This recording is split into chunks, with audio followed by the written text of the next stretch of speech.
All right, everyone. So let's talk about one of the most contentious subjects in America. This is a subject that really gets people riled up, even to a militant level, to where if you tell people that you're pro-life, you have some crazy lady screaming at you about how you're a fascist or whatever, sexist, misogynist, tyrant, you're Adolf Hitler reincarnated something. I don't know.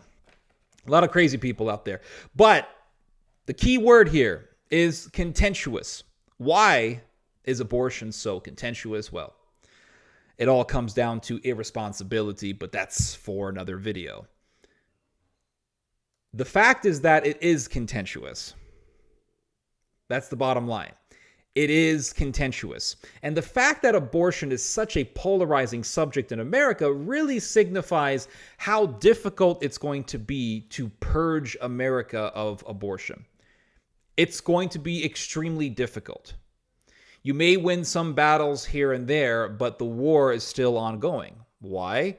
Because at least 50% of Americans support abortion in one of the stages of pregnancy, or in all of the stages of pregnancy, or in some of the stages of pregnancy. So, for example, if you ask Americans if they support abortion in the first stage of pregnancy, there is a 50% chance, maybe even more, that they're going to say, yes, we support a woman's right to choose. I say that in quotes. In the first stage of pregnancy. But if you ask them, well, what about the second trimester, the third trimester? Then that's when things get iffy and you see the support for abortion really decline significantly. So even in this type of condition, even in this way of thinking, it's going to be difficult because Planned Parenthood and all of the organizations like Planned Parenthood, they're going to say, well, we don't do abortions in the third trimester. We don't do that kind of. What are you talking about? Most of our abortions are done in the first stage of pregnancy, in the early stages, when it's just a little zygote. You can't even see it. It's a microscopic entity. Some feminists will even say that an embryo is a leech. Yes, you can actually look this up. You know, it's just this little thing in the woman's womb. It's not a big deal. Blah blah blah blah blah. And these arguments can be very convincing to the masses. As immoral as that sounds, people will think, well, man, I can't see it. It's a microscopic human. Who really cares? So it's very difficult to purge abortion in America when you have so many people who think like this. Even people who may consider themselves somewhat conservative, or people who may even lean right, can support abortion in certain circumstances. For example, in the first stage of pregnancy. In fact, when Roe v. Wade was passed by the Supreme Court, it was passed 7-2. There were 7 justices who supported it. 2 justices said no.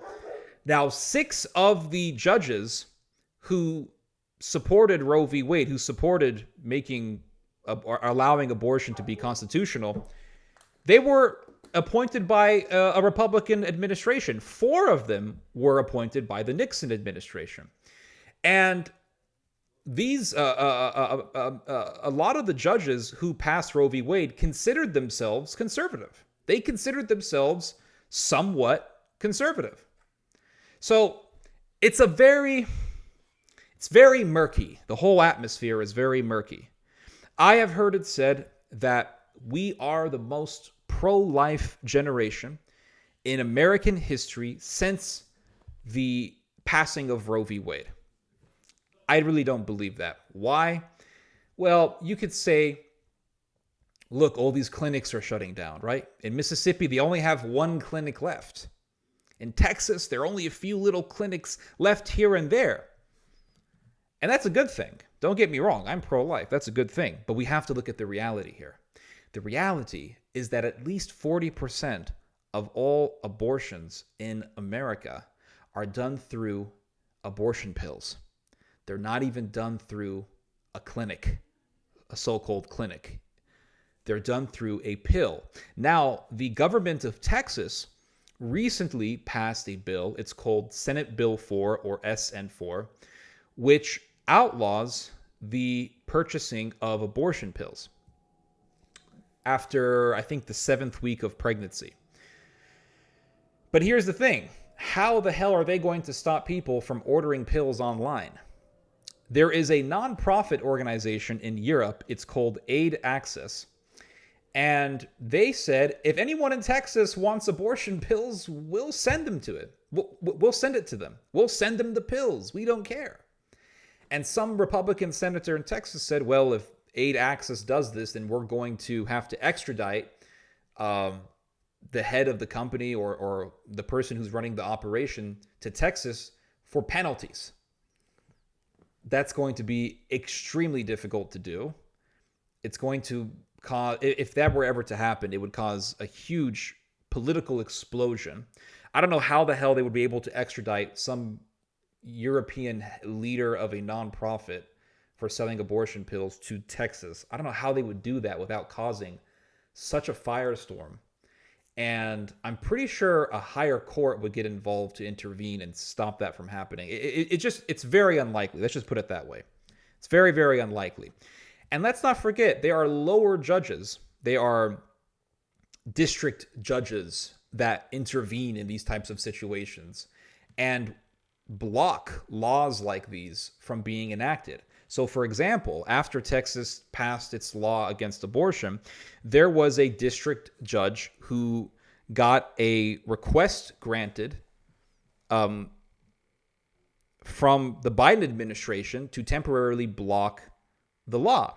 And there's an article here on BBC. It says, District Judge Robert Pittman granted a request by the Biden administration to prevent any enforcement of the law while its legality is being challenged. In Mississippi, a similar thing happened. And there's only one clinic left in Mississippi. But still, people can get pills. So really, it looks like the pharmaceutical industry is beating the clinic industry. That's what it looks like to me. It looks like the pharmaceutical business that makes these pills is competing against the clinic. And they're saying, hey, you don't even have to go to a clinic. And if your state bans abortion clinics, you can just buy a pill. So it doesn't really fix the problem. That's the bottom line.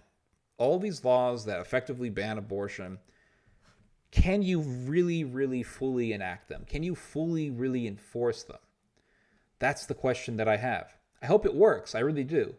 But the question that I have is, can it be done completely without all of these other things taking place that really murky up the waters and that make enacting a law like this very difficult? Because again, you have lower judges, you have people who bring cases up to the Supreme Court.